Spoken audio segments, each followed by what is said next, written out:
Good morning, everyone. Ann Martin-Frey here, founder and CEO of Homeless to Independence, Inc. Today is Thursday. It is May the 7th of 2020, and this is an open invitation to anybody that is looking to be on the board of directors for a up and coming 501c3 nonprofit, all volunteer, by the way. We don't receive any grant funding. So we have a meet and greet today. It is it's virtual online. I have members and we do our monthly meetings, monthly and bi-monthly meetings. We do them online, GoToMeeting. So you can even be in California. The only difference is the time change. So these are my meeting today is from 3 to 4 p.m.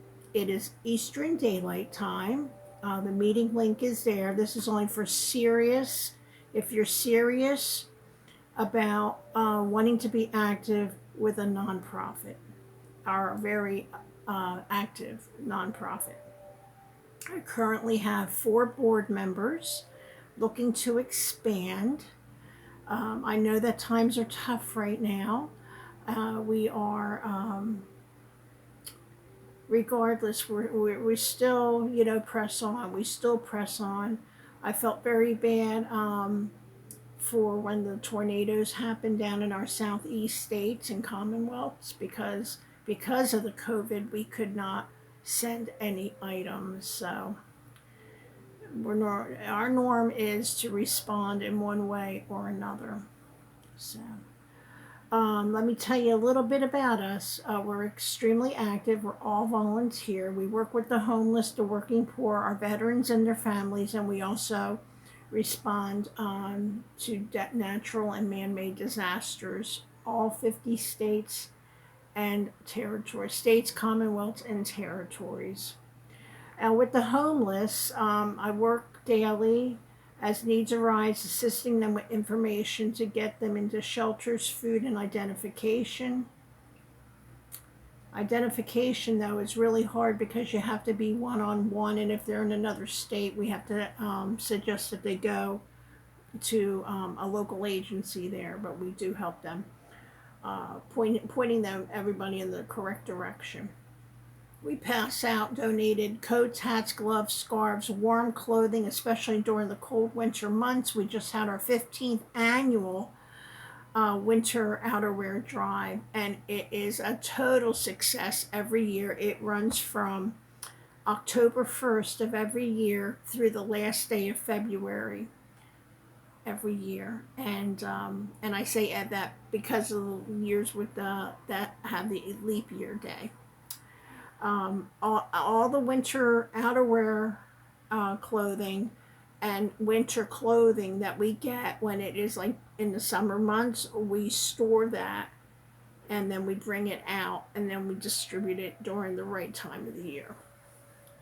We also assist 10 cities here in New Jersey, a lot of veterans in those 10 cities. And we do our best with donated items that are donated. We pass them on, like camping supplies, tents, cooking, hygiene items, laundry items, blankets, pillows, socks, clothing, sleeping bags, manual can openers, trash bags to gather their trash, and that they do for the most part. They're really good guys. And women too. There's women there also, folks. Ziploc bags for their important papers and non-perishable canned foods. And let me tell you, even in the warm months that we have here, if we have a few days of rain, excessive rain, we still get fresh blankets and socks and all out to them. We don't stop. This is not just like a winter thing. This is an ongoing thing. And I can't wait to see everybody again when we get back after the veil lifts. Yeah. With the working poor, the veterans and their families, I've established, and I'm still establishing, relationships with realtors and private landlords from both sides of the fence, attempting to successfully bring about a meeting of the minds to try to help people find appropriate housing. It's really hard. We do need, we being everybody, I mean, everybody here nationwide, we do need more realtors and we do need more private landlords to accept the Section 8 voucher. Now, yes, I do know there have been many people that have done wrong, left apartments in terrible conditions. And you know what? Not that doesn't speak for everyone. There are some great, beautiful, honest, hardworking people um, that are in the spot to have the Section 8 because of the way the economy has been. You know, you have to take it a lot into consideration, seriously. You know, a lot of the times it might be a single parent and she might still be working two jobs. They might be part time, but she's still doing her best even to pay her part of the Section 8. Um, I mean, people cannot help the economy. Look at this with the COVID, seriously. Um, so this is a special word to brokers, real estate brokers, and real estate agents out there to please consider, um, you know, accepting the Section 8 voucher. Many people out there are really nice people. It's not just that they're nice, it's that they take care. They take care of what they have, and that would include, you know, your property. You know, seriously, not just because there was one, it doesn't mean everybody's like that. Honestly, and I'm sure everybody knows that. I'm sure you folks know that. But there's a lot of great people out there looking for good housing, and if you have it, let's get you folks hooked up together. Seriously. All right, so if you are one of those landlord folks, this is a sidebar here, please email me at ann@homeless2independence.org. So, and send me your information.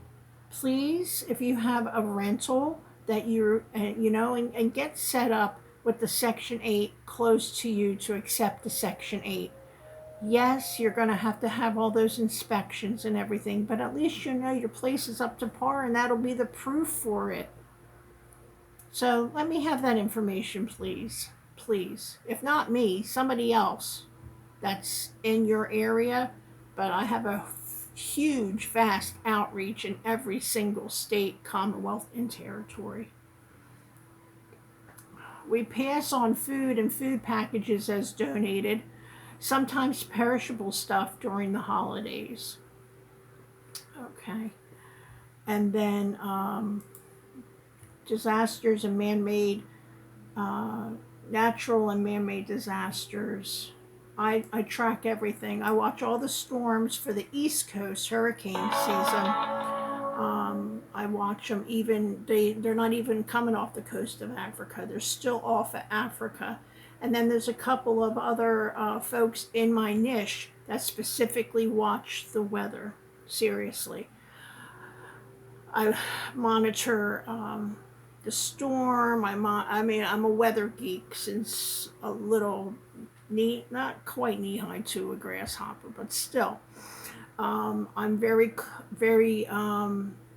well associated with a lot of the earthquake folks throughout the United States with a lot of information. You would be surprised how much I'm able to keep up on. I get daily briefings on the earthquake situation.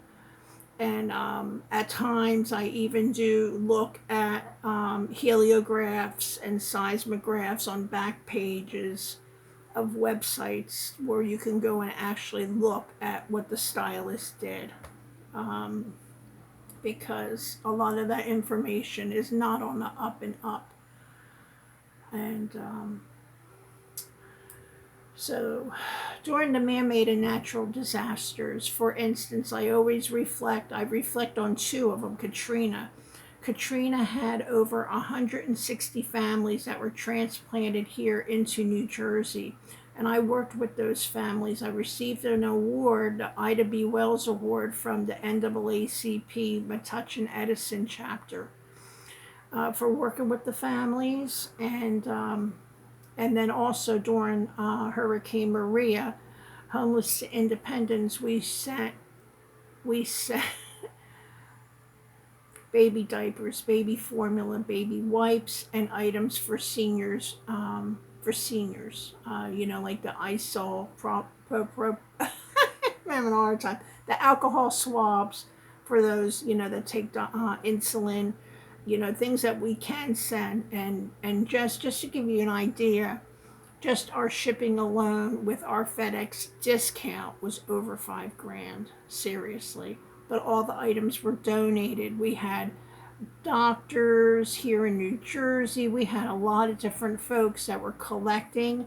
I had pockets of people throughout the country that were collecting, and then they packaged it up, and I made the arrangements with FedEx to pick it up from their location and send it to Puerto Rico.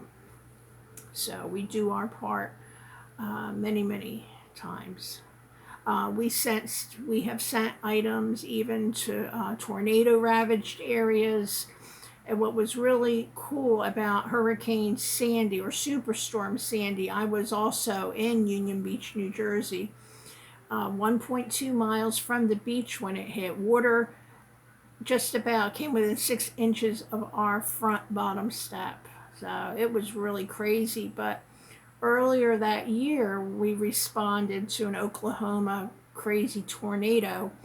And the next thing I knew, during Sandy, the pastor is on the phone, and he's telling me what state they were coming across with a trailer full of supplies for us, for Homeless to Independence. And we were well stocked, but we were able to connect them with folks on Staten Island. So, and that's what we do. That's the kind of stuff that we do. So, and you folks know, I do the employment videos, podcasts. You folks know I do the housing and trying to keep up with all the COVID information as it was breaking for each individual state. And that's pretty much past at this point as far as the COVID information. But I'm still, pressing on. This podcast, this meet and greet was actually scheduled for last week, and I had a conflict of schedule, and so I had to postpone it until today. So I'm looking forward to meeting folks that are interested on being on our board of directors. Like I said, we're small, but we're growing, and we've been an incorporation and a nonprofit since March of 2006. I'm sorry, just got an alert on an earthquake. So, thank you for listening. Thank you if you are interested, and I look forward to talking with you this afternoon between 3 and 4 o'clock Eastern Daylight Time. Thank you. Thank you, everyone, for supporting Homeless to Independence and the people we serve. The meeting information will be down below. Have a great day.